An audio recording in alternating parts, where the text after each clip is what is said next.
Hey, what's up? Hey, for those of you who have watched all of my videos over the last year and a half or so, I know there's not that many of you, you've probably noticed that I've struggled with audio and tried to develop better systems, tried to get a little better audio out of the GoPro when it's attached to my motorcycle helmet. My first challenge was trying to reduce the wind noise on the external microphones that are mounted right to the GoPro. A lot of wind comes in through those microphones, and once you hit 20 or 30 miles an hour, that audio is pretty much unusable. So the solution to that was the wind slayer. It's this little foam cover that goes around the GoPro. I've actually got it on the unit right now. And that did a terrific job. Covers all the microphones. I think it's probably maybe a half an inch, quarter of an inch thick, so it really does reduce that noise. The next part that's really been a challenge is getting my voice audio recorded into the GoPro. And I've got a Cardo unit. Using Bluetooth connects to the GoPro, and then I can record my voice audio there. I've had a lot of mixed results with that. I think the quality, when it's working well, is pretty good. But it's kind of wonky. I noticed that it would cut out. I had a lot of dropouts. Sometimes I would fire up the camera, wait a few minutes for it to connect, record entire audio sections, and get back home only to discover it recorded nothing but the external microphones. So some of my videos I tried to recover that audio using CapCut and some of their voice isolation techniques, but in the end it sounded like crap, let's be honest. So what if you could direct connect a microphone to the GoPro and record that direct without Bluetooth, taking that whole unreliability out of the equation? Well, my friends, let me introduce you to the GoPro Media Mod. The Media Mod adds 4 functionalities to the GoPro. It just kind of snaps to the outside of the camera, if I can get this right side up, and slides into here so that it picks up these connectors on the back. The 4 functions are HDMI out, so you could output your GoPro, I don't know, to your TV, I guess. That's not something I really was too interested in. The middle port is actually USB-C, so you can be charging the GoPro. You don't need the internal battery. You can run a connection out of there and plug it into an outlet, so you've got unlimited battery power, or use an external battery. And the one that most interested me, the bottom port, is actually an 1/8 inch jack to plug a microphone into. So the thought is, if I run a microphone up into the helmet, a cord out into the Media Mod, now I'm not relying on the Bluetooth at all. Sounds like a good solution. Additionally, they give you this windscreen that you use to snap on over the microphones. There's a front microphone and a rear microphone, and that should drop down some of the wind noise on the outside of the camera. But all these modifications, a microphone, the Media Mod, I mean, the Media Mod's $89, an external mic will run you probably $10 for a cheap one, and 30 or 40 bucks for a decent one, and you can go upwards of $100 or more, I guess, if you really want to get into it. But how's the audio now? This is just straight into the GoPro, no Media Mod. I've never really had a big issue with it. I wonder if these microphones are going to make that big of an improvement. All right, so I've mounted the Media Mod to the GoPro, and it's using the front and rear microphones right now on the Media Mod ones. And I've got the little foam covering there to keep the wind down. So I don't know how much better the audio is here. I guess you can take a look and compare and see if that's a significant improvement. GoPro, stop recording.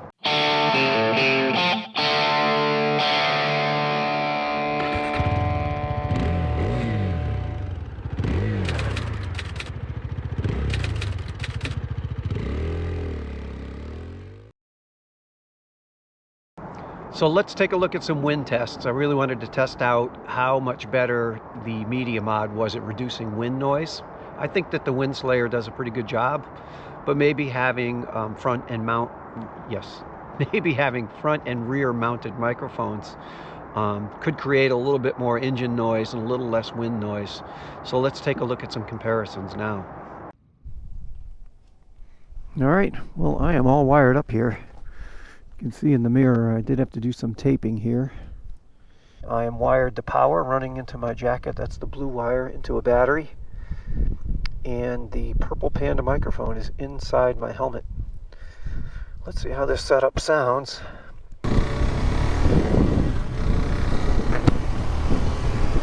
Here's the helmet down. With the visor down.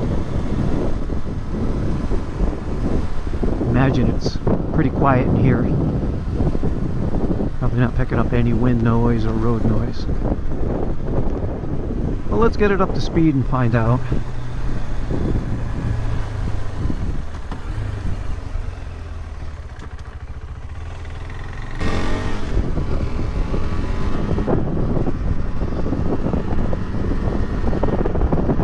We are 40 miles an hour. That's usually when you can pick up quite a bit of wind noise on the external microphones.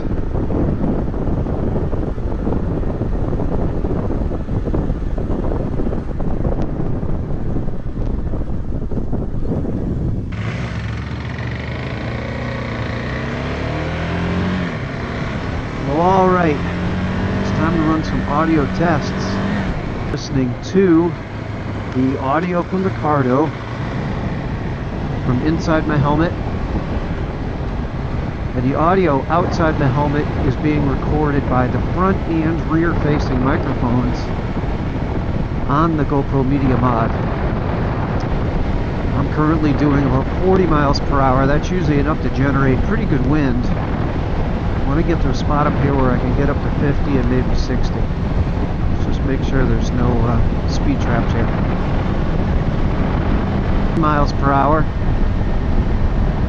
It's pretty gusty through here, but not quite as gusty as yesterday. I'll look at the spot here. We'll see if we can get to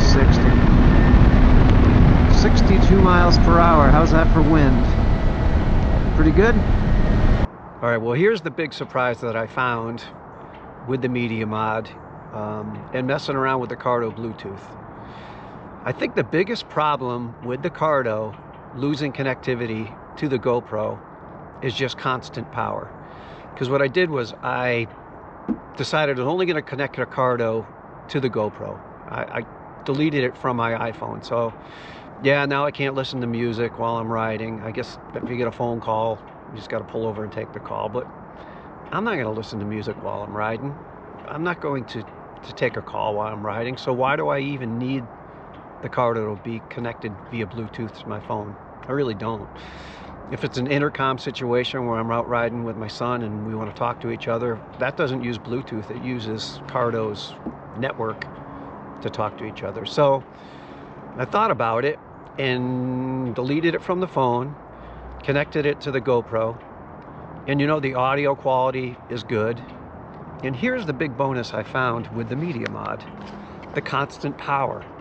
So the microphone, yeah, that was what I bought it for the solution.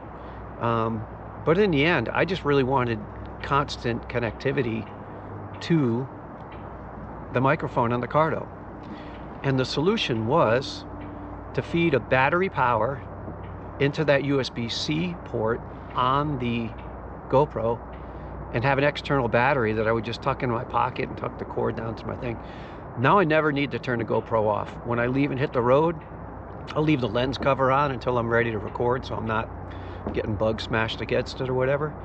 But with that constant power going, the Cardo never lost connectivity to the GoPro, and using the voice commands, it was beautiful. The voice commands were great. So that made me think of another solution.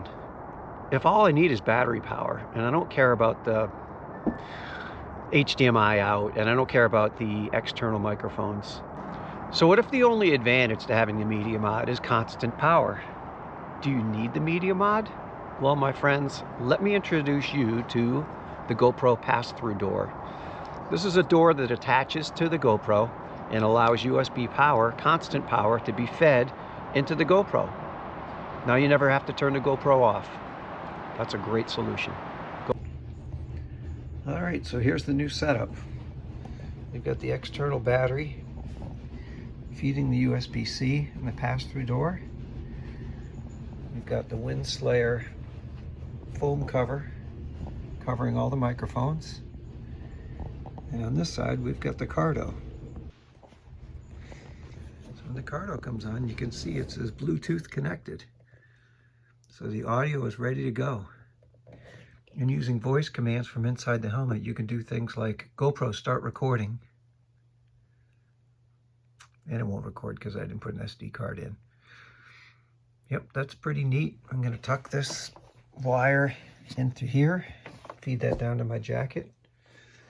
And it's a pretty neat setup that'll give me about 4 hours of recording time. Pretty awesome. So I tested out the pass-through door with a 10,000 milliamp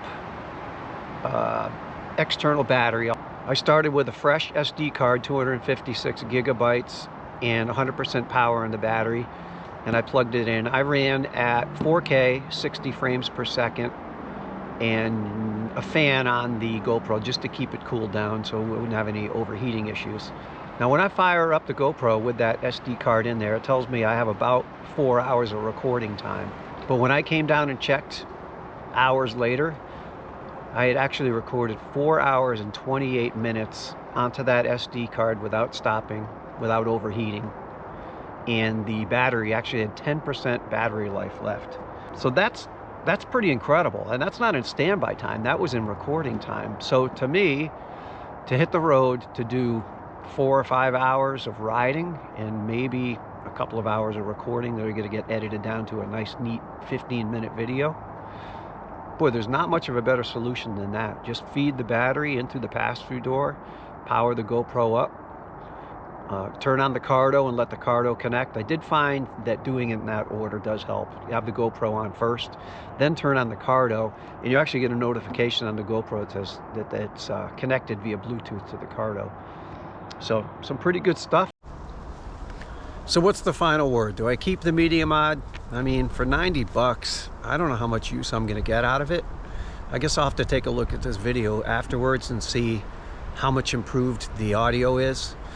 But most of the time, I'm just gonna be recording the audio from inside my motorcycle helmet when I'm talking. And I don't know that this is gonna have that big an advantage. I think the thing's gotta go back. It's just not gonna have that much value for me.